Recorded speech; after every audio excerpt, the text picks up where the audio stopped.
പുതിയ ഇടയനെ വരവേൽക്കാൻ.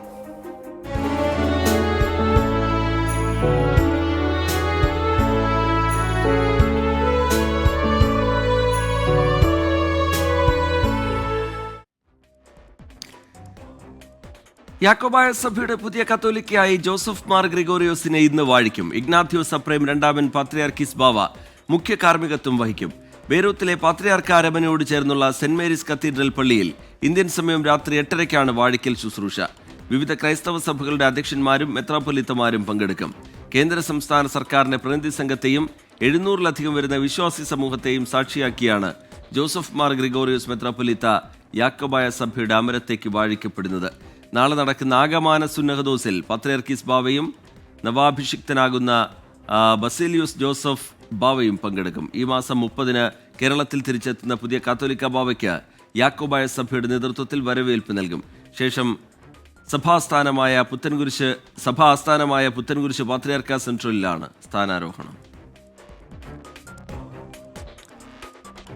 ബില്ലുകളിൽ തീരുമാനമെടുക്കാത്തതിൽ ഗവർണർക്കും രാഷ്ട്രപതിക്കുമെതിരെ കേരളം നൽകിയ ഹർജി സുപ്രീം കോടതി ഇന്ന് പരിഗണിക്കും. ചീഫ് ജസ്റ്റിസ് സഞ്ജയ് ഖന്ന അധ്യക്ഷനായ ബെഞ്ചാണ് ഹർജി പരിഗണിക്കുക.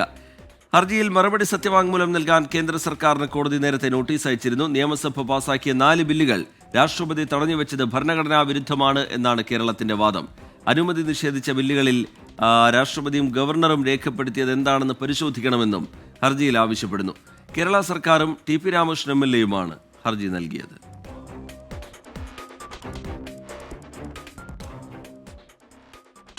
ബ്രേക്കിംഗ്. ഇടുക്കി തൊടുപുഴയിൽ ബിസിനസ് പങ്കാളിയെ കൊട്ടേഷൻ നൽകി തട്ടിക്കൊണ്ടുപോയി കൊലപ്പെടുത്തിയ സംഭവത്തിൽ 4 പ്രതികൾക്കെതിരെയും കൊലക്കുറ്റം ചുമത്തി.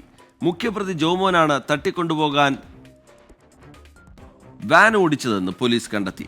3 പ്രതികളുമായി പോലീസ് ഇന്ന് തെളിവെടുപ്പ് നടത്തും. രാഹുൽ വിജയൻ ഇടുക്കിയിൽ നിന്ന് വിവരങ്ങളുമായി ചേരുന്നുണ്ട്. രാഹുൽ, എന്താണ് പോലീസ് ഈ കേസുമായി ബന്ധപ്പെട്ട് ഒടുവിലായി കണ്ടെത്തുന്ന കാര്യങ്ങൾ? രാഹുൽ. റിജിത്ത്, നമ്മൾ ആദ്യമേ സൂചിപ്പിച്ചിരുന്ന പോലെ തന്നെ ഇതെല്ലാം വലിയ ആസൂത്രണമായിട്ടുള്ള ഒരു കൊലപാതകമാണെന്ന് പോലീസ് ആദ്യമേ തന്നെ കണ്ടെത്തിയതാണ്. അതിന്റെ അടിസ്ഥാനത്തിൽ ഇപ്പോൾ ഈ 4 പ്രതികൾക്കെതിരെ, അതായത് ജോമിൻ, ഈ കേസിലെ മുഖ്യപ്രതി ജോമോനാണ്, 2ാം പ്രതി ആഷിഖ് എന്ന് പറയുന്ന കാപ്പ കേസ് പ്രതിയാണ്, പിന്നെ മുഹമ്മദ് അസ്ലം, ജോമിൻ, ഈ 4 പേർക്കെതിരെയും കൊലക്കുറ്റം ചുമത്തിയിട്ടുണ്ട് എന്നുള്ളതാണ് ഏറ്റവും പ്രധാനപ്പെട്ട കാര്യം. എന്തായാലും നിലവിൽ ഇവരെ കസ്റ്റഡിയിൽ വാങ്ങി പോലീസ് വിശദമായ തെളിവെടുപ്പിന് വേണ്ടിയാണ് ഇന്ന് ശ്രമിക്കുന്നത്. ഇതിൽ ഈ കൊല്ലപ്പെട്ട ബിജുവിനെ തട്ടിക്കൊണ്ടുപോകാൻ ഉപയോഗിച്ചിരുന്ന വാനും അതുപോലെ തന്നെ ബിജു ഓടിച്ചിരുന്ന ഇരുചക്ര വാഹനവും, ഈ സംഭവ സമയം ബിജു ഓടിച്ചിരുന്ന ഇരുചക്ര വാഹനവും കണ്ടെത്താൻ കഴിഞ്ഞിരുന്നില്ല. ഇത് എവിടെയാണെന്നുള്ളത് പോലീസ് ലൊക്കേറ്റ് ചെയ്തിട്ടുണ്ട്. ബിജുവിന്റെ ഇരുചക്ര വാഹനം എറണാകുളത്തെ ഒരു പൊളിക്കൽ കേന്ദ്രത്തിൽ പൊളിക്കുന്നതിന് വേണ്ടി ജോമിൻ എന്ന് പറയുന്ന 3ാം പ്രതി കൊണ്ടു കൊടുക്കുകയായിരുന്നു. അത് ഓടിച്ചുകൊണ്ടാണ് കൊണ്ട് കൊടുത്തത്. പിന്നെയുള്ളത് വാനാണ്. വാൻ കലയന്താനിയിലെ തന്നെ ഒരു പ്രദേശത്ത് ഉപേക്ഷിക്കപ്പെട്ടിട്ടുണ്ട് എന്നുള്ളതും കണ്ടെത്തിയിട്ടുണ്ട്. എന്തായാലും ഇന്ന് ഇതുൾപ്പെടെയുള്ള കാര്യങ്ങളിൽ വിശദമായിട്ടുള്ള തെളിവെടുപ്പാണ് പോലീസ് നടത്തുക. ശരി, രാഹുൽ വിജയൻ കട്ടപ്പനയിൽ നിന്ന് വിശദാംശങ്ങൾ നൽകുകയായിരുന്നു. അനധികൃത സ്വത്ത് സമ്പാദന കേസിൽ ADGP MR അജിത് കുമാർ ആരോപണമുക്തൻ. കവടിയാറിലെ വീട് നിർമ്മാണത്തിലും ഫ്ളാറ്റ് ഇടപാടിലും ക്രമക്കേടില്ല എന്നാണ് വിജിലൻസിന്റെ റിപ്പോർട്ട്. PV അൻവറിന്റെ ആരോപണങ്ങളും വിജിലൻസ് തള്ളി. PV അൻവർ ഉന്നയിച്ച ആരോപണങ്ങളിൽ വിജിലൻസിന്റെ തിരുവനന്തപുരം യൂണിറ്റാണ് MR അജിത് കുമാറിനെതിരായ അന്വേഷണം നടത്തിയത്. അജിത് കുമാറിനെ ആരോപണമുക്തനാക്കുന്ന ആദ്യ റിപ്പോർട്ടിൽ വിശദാംശങ്ങൾ തേടി വിജിലൻസ് ഡയറക്ടർ തിരിച്ചയച്ചിരുന്നു. പിന്നാലെ വീണ്ടും അന്വേഷണ ഉദ്യോഗസ്ഥനായ വിജിലൻസ് SP MR അജിത് കുമാറിനെ ആരോപണമുക്തനാക്കി റിപ്പോർട്ട് നൽകി. റിപ്പോർട്ട് അംഗീകരിച്ച വിജിലൻസ് ഡയറക്ടർ ഇത് സർക്കാരിന് കൈമാറി. 3 ആരോപണങ്ങളായിരുന്നു പ്രധാനമായും MLA ആയിരുന്ന സമയത്ത് PV അൻവർ MR അജിത് കുമാറിനെതിരെ ഉന്നയിച്ചത്. കവടിയാറിൽ 6 കോടിയിലധികം വിലയുള്ള വീട് നിർമ്മിക്കുന്നു, അടുത്ത ബന്ധുക്കളുടെ പേരിൽ നിരവധി നിക്ഷേപങ്ങളും ഭൂമികളും വാങ്ങിക്കൂട്ടുന്നു, 1 മാസത്തിനിടെ ഫ്ളാറ്റ് വാങ്ങി ഇരട്ടി വിലയ്ക്ക് വിൽക്കുന്നതിൽ കള്ളപ്പണം വെളുപ്പിക്കലടക്കമുണ്ട് എന്നിവയായിരുന്നു ആരോപണങ്ങൾ. എന്നാൽ ഭൂമി ഫ്ളാറ്റ് ഇടപാടുകൾ നേരത്തെ തന്നെ സർക്കാരിനെ അറിയിച്ചതാണെന്ന് വിജിലൻസ് റിപ്പോർട്ടിൽ പറയുന്നു. ആരോപണമുക്ത റിപ്പോർട്ട് അംഗീകരിക്കുന്നതോടെ DGP ആയി പരിഗണിക്കുന്നതിലെ തടസ്സവും MR അജിത് കുമാറിന് മാറും. 24 തിരുവനന്തപുരം. സ്വകാര്യ സർവകലാശാല ധനകാര്യ ബില്ലടക്കം പ്രധാനപ്പെട്ട നിയമനിർമ്മാണങ്ങൾ പാസാക്കി നിയമസഭ ഇന്ന് പിരിയും. സ്വകാര്യ സർവകലാശാലയുമായി ബന്ധപ്പെട്ട് ഇന്നലെ പരിഗണിക്കാതിരുന്ന ഭേദഗതികൾ ഇന്ന് പരിഗണിക്കും. സർവകലാശാല ഭേദഗതി ബില്ലും വ്യാവസായിക അടിസ്ഥാന സൗകര്യ വികസന ബില്ലും സഭ പാസാക്കുന്നുണ്ട്. കോഴിക്കോട് മെഡിക്കൽ കോളേജിലേതടക്കം ആരോഗ്യമേഖലയിലെ പ്രശ്നങ്ങൾ അടിയന്തര പ്രമേയമായി പ്രതിപക്ഷം സഭയിൽ ഉന്നയിക്കും. പൊതുജനങ്ങൾക്ക് പാതയോരങ്ങളിൽ ഒത്തുചേരാനും പ്രചാരണ ബോർഡുകൾ സ്ഥാപിക്കുന്നതിനും നിയമനിർമ്മാണം നടത്തുന്നതും ശ്രദ്ധ ക്ഷണിക്കലായി ഭരണപക്ഷം ഉന്നയിക്കുന്നുണ്ട്.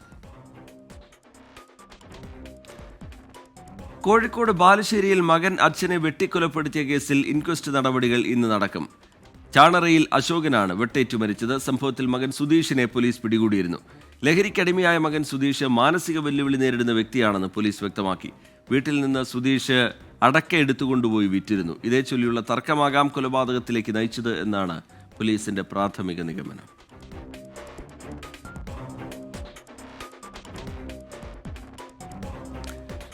തിരുവനന്തപുരത്ത് മരിച്ച ഇന്റലിജൻസ് ബ്യൂറോ ഉദ്യോഗസ്ഥ മേഘയുടെ സംസ്കാരം ഇന്ന്. പത്തനംതിട്ടയിലെ വീട്ടുവളപ്പിൽ 11 മണിക്കാണ് സംസ്കാര ചടങ്ങുകൾ. മേഘയുടെ മരണത്തിൽ വിശദമായ അന്വേഷണം വേണം എന്നാണ് കുടുംബത്തിന്റെ ആവശ്യം. അന്വേഷണം ആവശ്യപ്പെട്ട് കുടുംബം ഉടൻ പോലീസിൽ പരാതി നൽകും.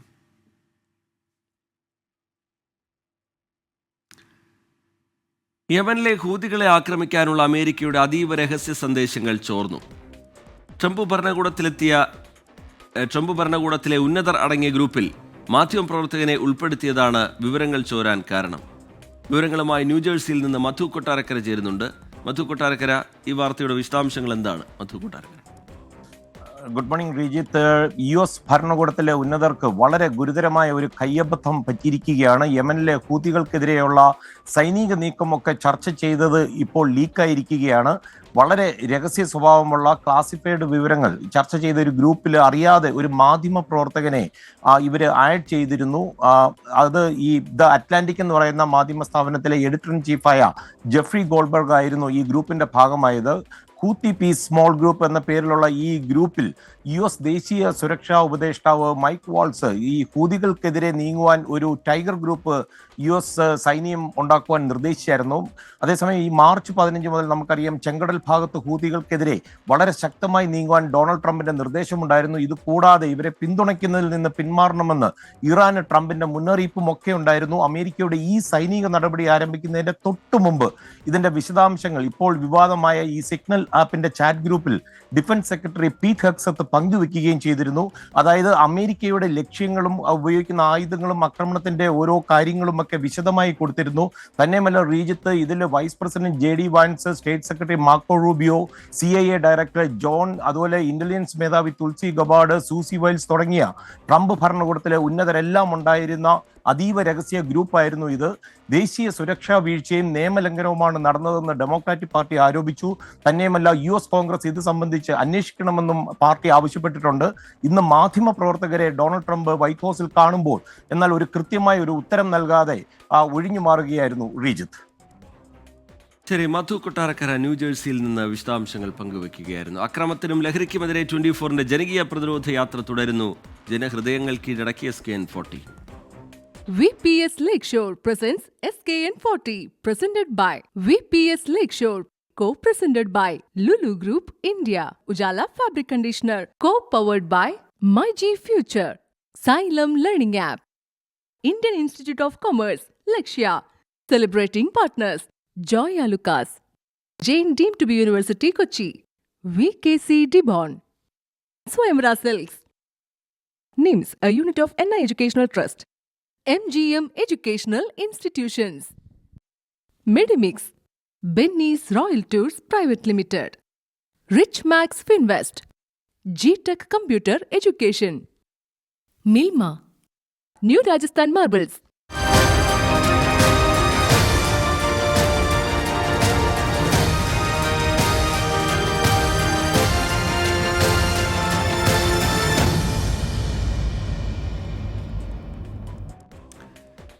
ലഹരിക്കും അക്രമത്തിനുമെതിരെ 24 chief editor R. Sreekandan Nair നയിക്കുന്ന SKN40 കേരള യാത്ര ഇന്ന് അക്ഷരനഗരിയായ കോട്ടയത്ത്.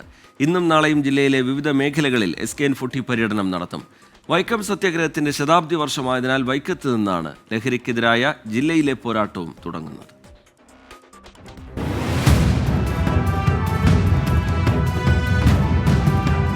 ജാതീയതയുടെ തീണ്ടൽ പലകകൾ പിഴുതെറിഞ്ഞ ആ ചരിത്ര സമരം, ചരിത്രത്തിലെ നീതികേടുകളെ സഹന സമരം കൊണ്ട് ചെറുത്തു തോൽപ്പിച്ച ഐതിഹാസിക പോരാട്ടം. വൈക്കം സത്യാഗ്രഹം എന്ന മഹത്തായ പോരാട്ടത്തിലൂടെ നവോത്ഥാനത്തിന്റെ വിത്തുകൾ പാകിയ വൈക്കത്തിന്റെ മണ്ണിൽ നിന്നാണ് കോട്ടയത്തെ പര്യടനം ആരംഭിക്കുന്നത്. വൈക്കം സത്യാഗ്രഹം 100-ാം വർഷത്തിലെത്തി നിൽക്കുന്ന വേളയിൽ ലഹരിക്കെതിരെ മറ്റൊരു ചരിത്ര പോരാട്ടത്തിന് മലയാളികളെ സജ്ജരാക്കുകയാണ് SKNന്റെ കേരള യാത്ര. സിന്തറ്റിക് മയക്കുമരുന്നെന്ന് പറഞ്ഞാൽ ഇത് ഉപയോഗിച്ച് കഴിഞ്ഞാൽ നമ്മുടെ പ്രവർത്തനങ്ങളെല്ലാം വളരെ ഒരു അഗ്രസീവ് നേച്ചർ ആയിരിക്കും. അപ്പോൾ ചെയ്യുന്ന പ്രവൃത്തി എന്താണെന്ന് അവർക്ക് തന്നെ അറിയാൻ പറ്റില്ല. 2 ദിവസത്തെ പര്യടനമാണ് ജില്ലയിലുള്ളത്. ഇന്ന് വൈക്കത്തു നിന്നും ആരംഭിക്കുന്ന യാത്ര നാളെ പാലായിൽ സമാപിക്കും. വൈക്കം ബോട്ടുചെട്ടിയിൽ നിന്നും രാവിലെ 7 മണിക്ക് യാത്ര ആരംഭിക്കും. ചീപ്പുങ്കൽ, കടുത്തുരുത്തി, കാരിത്താസ്, കടുവാക്കുളം എന്നിവിടങ്ങളിലാണ് ആദ്യ ദിന പരിപാടികൾ. ചരിത്രമുറങ്ങുന്ന തിരുനക്കരയിലാണ് 2ാം ദിവസം യാത്ര ആരംഭിക്കുന്നത്. സ്കൂൾ കോളേജ് വിദ്യാർത്ഥികളും പോലീസ്, എക്സൈസ് ഉദ്യോഗസ്ഥരും സാമൂഹിക, സാംസ്കാരിക, രാഷ്ട്രീയ രംഗത്തെ പ്രമുഖരും പരിപാടിയിൽ അണിനിരക്കും. നാളെ രാവിലെ 7 മണിക്ക് ഗാന്ധി സ്ക്വയറിൽ തുടങ്ങുന്ന പരിപാടി പുതുപ്പള്ളി, പാമ്പാടി, കാഞ്ഞിരപ്പള്ളി എന്നിവിടങ്ങളിലൂടെ സഞ്ചരിച്ച് പാലായിൽ സമാപിക്കും. തുടർന്ന് മറ്റന്നാൾ പര്യടനം ഇടുക്കി ജില്ലയിലേക്ക് പ്രവേശിക്കും. 24 കോട്ടയം. പത്തനംതിട്ട ഇലന്തൂർ ഇരട്ട നരബലി കേസിൽ പ്രതികളുടെ വിടുതൽ ഹർജിയിൽ വിധി ഇന്ന്. മുഹമ്മദ് ഷാഫി, ഭഗവത് സിംഗ്, ലൈല എന്നിവരുടെ ഹർജികളിൽ എറണാകുളം അഡീഷണൽ സെഷൻസ് കോടതിയാണ് വിധി പറയുക. കുറ്റസമ്മത മൊഴി രേഖപ്പെടുത്തിയത് ഭീഷണിപ്പെടുത്തിയും ബലം പ്രയോഗിച്ചുമാണ് എന്നാണ് പ്രതികളുടെ വാദം. ഇതല്ലാതെ കേസിൽ തങ്ങൾക്കെതിരെ യാതൊരു തെളിവുമില്ല എന്നും പ്രതികൾ വാദിക്കുന്നു. എന്നാൽ പ്രതികൾക്കെതിരെ സാഹചര്യ തെളിവുകളും ശാസ്ത്രീയ തെളിവുകളും ഉണ്ടെന്ന് ഹർജിയെ എതിർത്ത് പ്രോസിക്യൂഷൻ വ്യക്തമാക്കിയിട്ടുണ്ട്. കണ്ണൂർ സർവകലാശാലയിൽ അസോസിയേറ്റ് പ്രൊഫസർ തസ്തികയിൽ പ്രിയ വർഗീസിന്റെ നിയമനം ശരിവെച്ച ഹൈക്കോടതി വിധിക്കെതിരായ ഹർജികൾ സുപ്രീം കോടതി ഇന്ന് പരിഗണിക്കും. കഴിഞ്ഞ തവണ ഹർജികൾ അടിയന്തരമായി കേൾക്കണമെന്ന ആവശ്യം നിയമനം ചോദ്യം ചെയ്ത് കോടതിയെ സമീപിച്ച ജോസഫ് സ്കറിയയുടെ അഭിഭാഷകൻ മുന്നോട്ട് വെച്ചിരുന്നു. എന്നാൽ ഹർജി അടിയന്തരമായി കേൾക്കാൻ സുപ്രീം കോടതി വിസമ്മതിച്ചു. അസോസിയേറ്റ് പ്രൊഫസർ തസ്തികയിൽ പ്രിയ വർഗീസിന്റെ നിയമനം ശരിവെച്ച ഹൈക്കോടതി വിധിക്കെതിരെ UGCയും ജോസഫ് സ്കറിയയുമാണ് സുപ്രീം കോടതിയെ സമീപിച്ചത്. കേരള പൊതുവിദ്യാഭ്യാസ ചരിത്രത്തിൽ ഇതാദ്യമായി 10ാം ക്ലാസ്സിലെ പാഠപുസ്തകങ്ങൾ 9ാം ക്ലാസ് പരീക്ഷ കഴിയുന്നതിന് മുമ്പ് തന്നെ വിതരണം ചെയ്യും. വിതരണോദ്ഘാടനം ഇന്ന് മുഖ്യമന്ത്രി നിർവഹിക്കും. മറ്റ് ക്ലാസുകളിലെ പാഠപുസ്തകങ്ങളുടെ വിതരണോദ്ഘാടനം ഏപ്രിൽ 2ാം വാരം നടക്കും. ക്ലാസുകൾ തുടങ്ങിയ മാസങ്ങൾ കഴിഞ്ഞിട്ടും പാഠപുസ്തകങ്ങൾ ലഭിക്കാത്ത വാർത്തകൾ ഇനി പഴങ്കഥ. 9ാം ക്ലാസ് പരീക്ഷ കഴിയുന്നതിന് മുൻപ് തന്നെ പരിഷ്കരിച്ച 10ാം ക്ലാസ് പാഠപുസ്തകങ്ങൾ കുട്ടികളിലേക്ക് എത്തും. പാഠപുസ്തകങ്ങൾ ഇന്ന് മുഖ്യമന്ത്രി പ്രകാശനം ചെയ്യും. 1, 3, 5, 7, 9 ക്ലാസ്സുകളിലെ പാഠപുസ്തകങ്ങൾ പരിഷ്കരിച്ച് കഴിഞ്ഞ വർഷം സമയബന്ധിതമായി വിദ്യാലയങ്ങളിൽ എത്തിക്കുവാൻ കഴിഞ്ഞിട്ടുണ്ട്. ഈ വർഷം 2, 4, 6, 8, 10 ക്ലാസ്സുകളിലെ പരിഷ്കരിച്ച പാഠപുസ്തകങ്ങളുടെ വിതരണം അടുത്ത മാസത്തോടുകൂടി പൂർത്തീകരിക്കും. പൊതുവിദ്യാഭ്യാസ മേഖലയിൽ ആദ്യമായാണ് 9ാം ക്ലാസ്സിലെ വാർഷിക പരീക്ഷ കഴിയുന്നതിന് മുമ്പേ 10ാം ക്ലാസ്സിലെ പരിഷ്കരിച്ച പാഠപുസ്തകങ്ങൾ വിതരണം ചെയ്യുന്നത്. 40 ലക്ഷത്തിലധികം കുട്ടികൾക്ക് മലയാളം, ഇംഗ്ലീഷ്, തമിഴ്, കന്നഡ ഭാഷകളിൽ 3.8 കോടി പുസ്തകങ്ങൾ അച്ചടിച്ച് വിതരണം നടത്തും. ഈ വർഷം പരിഷ്കരിച്ച 2, 4, 6, 8 ക്ലാസ്സുകളിലെ 2 കോടി പുസ്തകങ്ങളുടെ അച്ചടി പുരോഗമിക്കുകയാണ്. അച്ചടി പൂർത്തിയാക്കി പാഠപുസ്തകങ്ങൾ ഏപ്രിലിൽ തന്നെ വിതരണം ചെയ്യും. കഴിഞ്ഞ വർഷം പരിഷ്കരിച്ച 1, 3, 5, 7, 9 ക്ലാസ്സുകളിലെ 1,80,00,000 പാഠപുസ്തകങ്ങളുടെ അച്ചടി പൂർത്തീകരിച്ച് ഇതിനോടകം വിദ്യാലയങ്ങളിൽ എത്തിച്ചു കഴിഞ്ഞു. 24 തിരുവനന്തപുരം. വേനൽക്കാലമായാലും മഴക്കാലമായാലും രാത്രിയായാൽ കൊച്ചിക്കാരുടെ വീടുകളിൽ ക്ഷണിക്കപ്പെടാത്തൊരു അതിഥിയെത്തും. മറ്റാരുമല്ല, കൊതുക്. ഇത്തവണത്തെ ബജറ്റിൽ കൊതുകിനെ തുരത്താൻ 1ഉം 2ഉമല്ല 12 കോടി ചെലവഴിക്കുമെന്നാണ് കൊച്ചി കോർപ്പറേഷൻ പറയുന്നത്.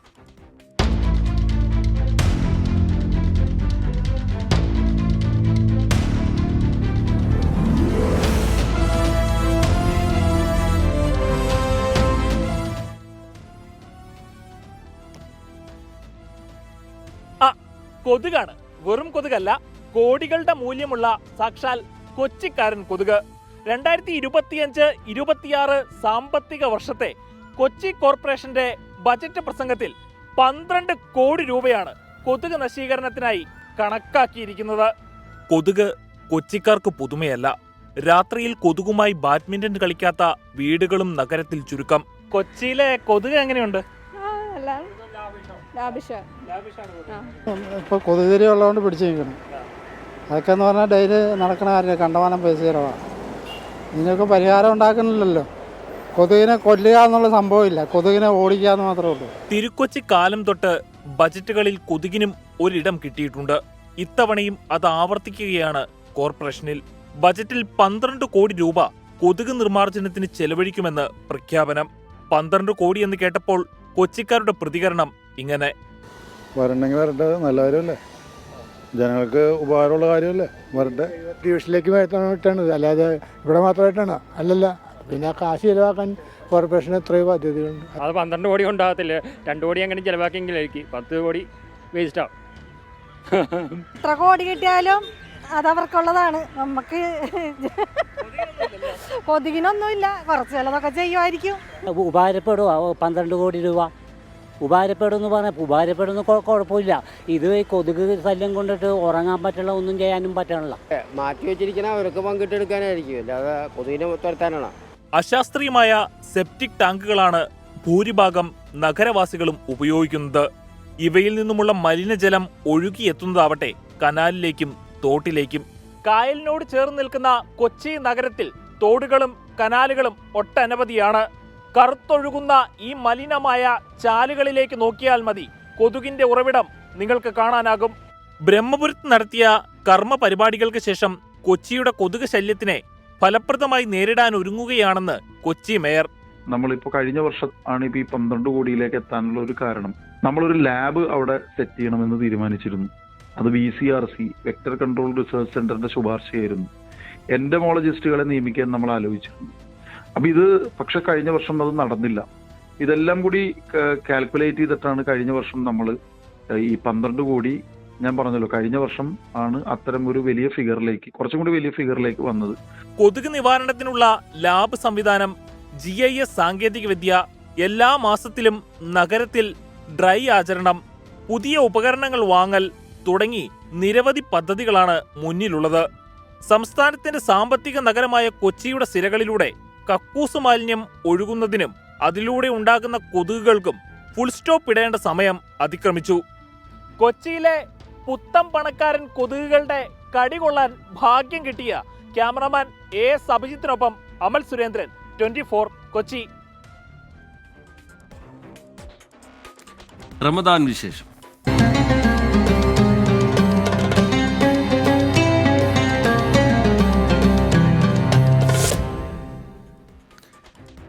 റംസാൻ നോമ്പെടുക്കുന്ന ഒരു പൊതുപ്രവർത്തകയെ പരിചയപ്പെടാൻ ഇനി കഴിഞ്ഞ 17 വർഷമായി ഈ പൊതുപ്രവർത്തക നോമ്പെടുക്കുന്നുണ്ട്. ആരാണെന്നല്ലേ? NCP നേതാവും കേരള വികസന കോർപ്പറേഷൻ അധ്യക്ഷയുമായ ലതിക സുഭാഷ്.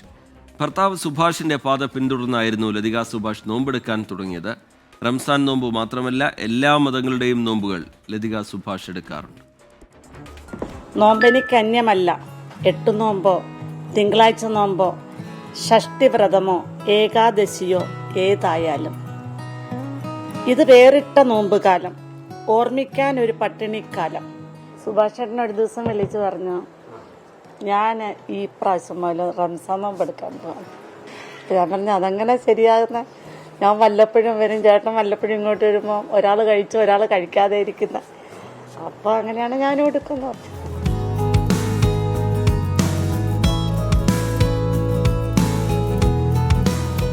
രാഷ്ട്രീയത്തിൽ നിൽക്കുമ്പോൾ എന്താ നോമ്പ്? ഒരു കുഴപ്പമില്ല.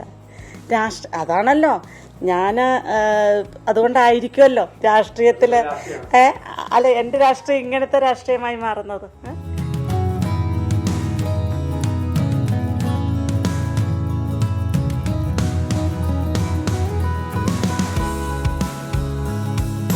എനിക്ക് 2-3 വർഷമായിട്ട് 30 നോമ്പും കിട്ടുന്നുണ്ട്. സുഭാഷ് ചേട്ടൻ എല്ലാ വർഷവും 30 നോമ്പും എല്ലാ വർഷവും.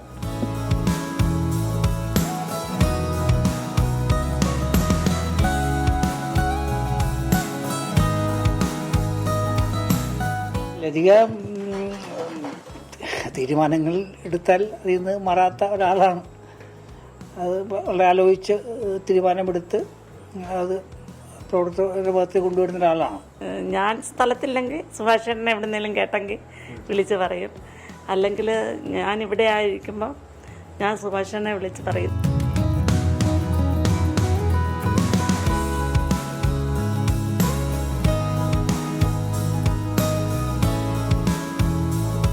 ഞാൻ നോമ്പ് തുടങ്ങിയ കാലഘട്ടത്തിൽ മഹിളാ കോൺഗ്രസിൻ്റെ പ്രസിഡൻ്റായിരുന്ന ഷാനിമോളും ഞാൻ KPCCയുടെ സെക്രട്ടറി ആയിരുന്നു, മഹിളാ കോൺഗ്രസിൻ്റെ വൈസ് പ്രസിഡൻ്റായിരുന്നു. അപ്പം ഞങ്ങളൊക്കെ, ഞാൻ മുസ്ലിം സുഹൃത്തുക്കളോടാണ് നോമ്പിൻ്റെ കാര്യങ്ങളും ഇതെങ്ങനെയാണെന്നൊക്കെ ഉള്ളത്.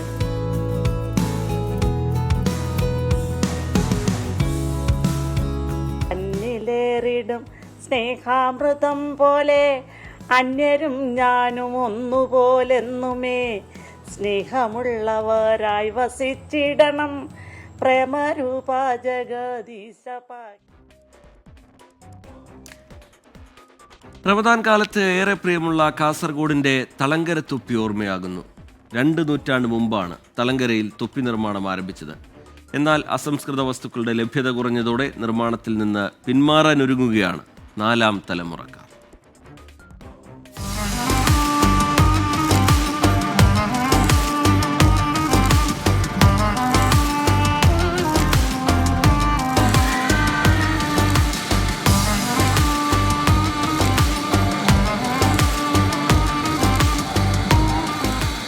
ആയിരത്തി 1950 മുതൽ 60 വർഷത്തോളമായിരുന്നു തളങ്കര തൊപ്പിയുടെ പ്രതാപകാലം.